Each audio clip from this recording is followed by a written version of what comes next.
진짜 전략을 세워볼 수 있는 팩트체크 시간입니다. 오늘 두 분과 함께 보도록 할게요. 유한타증권 글로벌 자산배분 유동원 본부장 그리고 LNS홀딩스 김선영 대표 수고해 주시겠습니다. 어서 오세요. 안녕하십니까. 간밤 나온 해외 뉴스부터 먼저 화면을 통해 만나보시죠. 제이미 다이먼 JP모간 체이스 최고 경영자가 미국 경제가 큰 위험에 직면해 있다며 부정적인 결과를 대비해야 한다고 경고했습니다. 다이먼 CEO는 주주들에게 보내는 연례 서한에서 연준이 시장 예상보다 상당히 높게 금리를 인상할 수 있다고 강조했습니다. 일론 머스크 테슬라 최고 경영자가 트위터 최대 주주 일원이 됐습니다. 미국 증권거래위원회에 제출된 자료에 따르면 머스크는 트위터의 지분 약 9.2%를 보유하고 있는 것으로 나타났습니다. 이 같은 소식에 간밤 뉴욕 증시에서 트위터 주가는 27% 급등 마감했습니다. 월스트리트 저널은 팬데믹 기간 상승했던 바이오 기술주들이 약세장으로 진입했다고 보도했습니다. 한편 바이오 기술주 지수인 SPDR S&P 바이오테크 ETF는 올해 1분기 19.7% 하락했습니다. 지난해부터 오름세를 보이던 국제 곡물 가격은 러시아의 우크라이나 침공 사태 이후 급등세를 보이고 있습니다.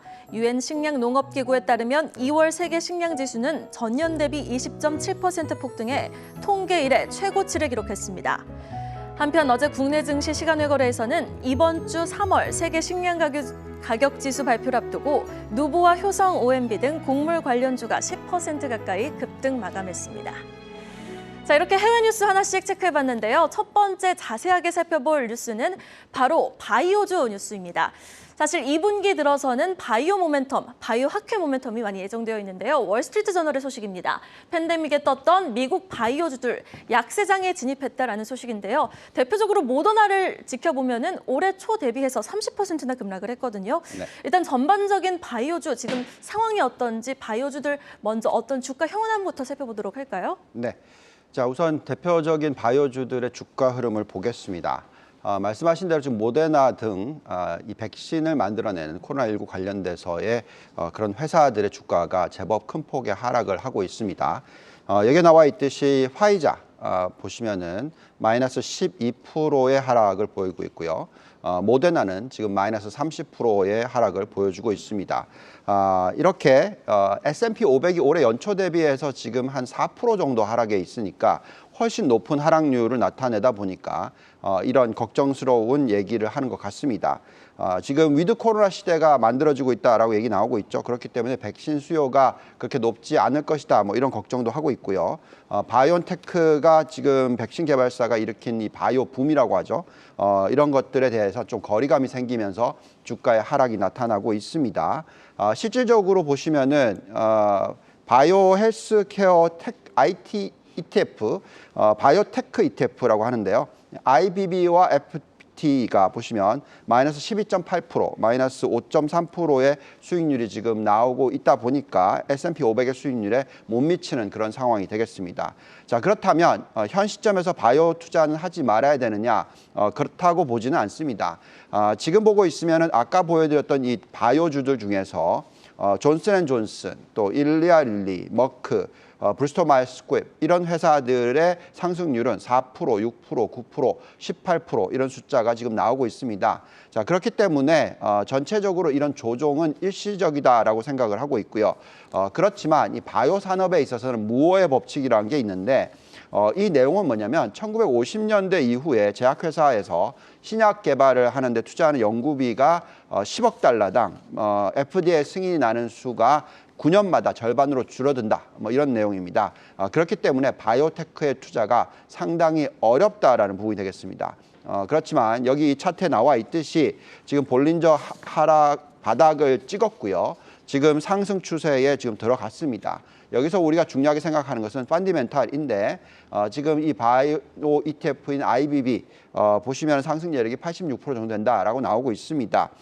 현재 시점에서는 변동성 이후에 또는 조정장 이후에 다시 재상승할 수 있는 가능성이 있기 때문에 개별 종목 투자는 어렵지만 ETF를 활용한 투자는 적절하지 않나라는 말씀을 드리겠습니다.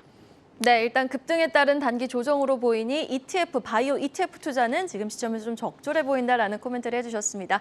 이어서 다음 뉴스 확인해 보도록 하죠.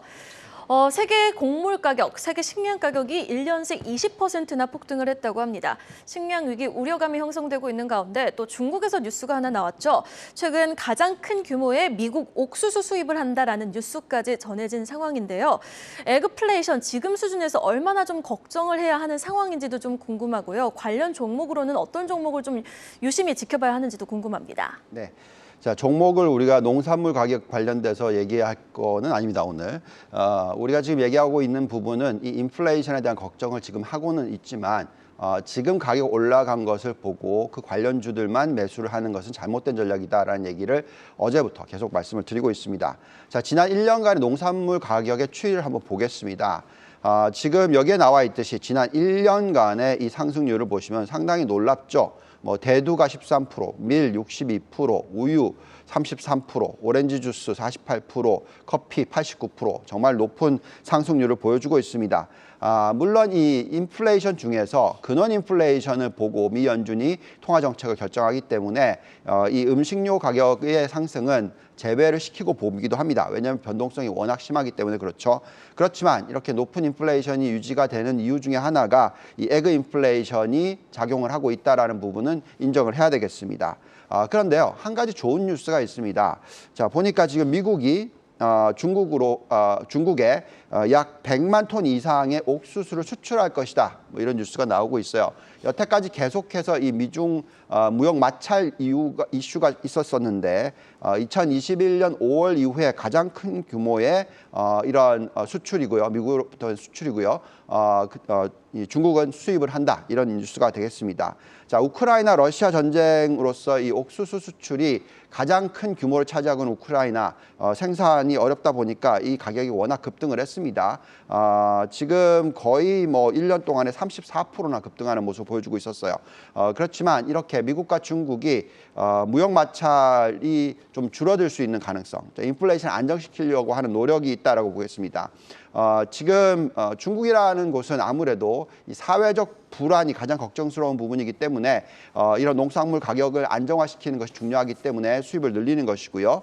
또 바이든 대통령을 보고 있으면 지금 지지율이 굉장히 많이 또 낮아졌답니다.